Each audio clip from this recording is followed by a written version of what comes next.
రాత్రి తలస్నానం వల్ల వచ్చే 5 ప్రధాన ప్రమాదాలు నిజమేనా? రాత్రి తలస్నానం చేస్తే తెల్లవారేసరికి జలుబు వస్తుందా? తల నెమ్మదిగా బలహీనపడిపోతుందా? ఇది వదంతేనా లేక శరీరాన్ని బలహీనపరిచే నిజమా? 1.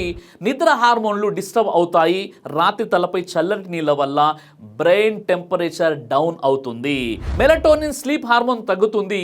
దీని కారణంగా డీప్ స్లీప్ తగ్గిపోతుంది. మైండ్ అలర్ట్లో ఉంటుంది.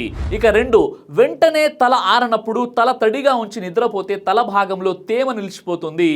ఇది సైనస్ ఇన్ఫెక్షన్స్ మరియు జలుబు తలనొప్పి రాబట్టే ప్రమాదకారిగా మారుతుంది. 3, ఆయుర్వేద ప్రకారం రాత్రి తలపై నీరు పోయడం నాడుల బలహీనత. ఇది శరీర ఉష్ణోగ్రత తగ్గించి శిరస్సు నాడులను ప్రభావితం చేస్తుంది. దీర్ఘకాలంలో ఇలా చేస్తే తల తిరుగుడు, దద్దుర్లు, జుట్టు పలచబడడం అయ్యేటటువంటి అవకాశాలు కూడా ఉంటాయి. ఇక 4, మహిళల్లో హెయిర్ ఫాల్ ఎక్కువ అవుతుంది.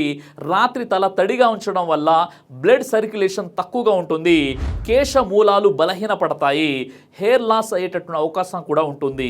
ఇక 5, టెన్షన్ టైప్ హెడేక్.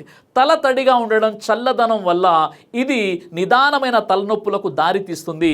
స్నానం తప్పు కాదు, కానీ రాత్రి తల తడిగా ఉంచి పడుకోవడం అంటే మీ బ్రెయిన్ని చల్లదనం పేరుతో నాశనం తెచ్చుకోవడం. తలస్నానం అంటే ఉదయం లేదా సాయంత్రం చేయండి.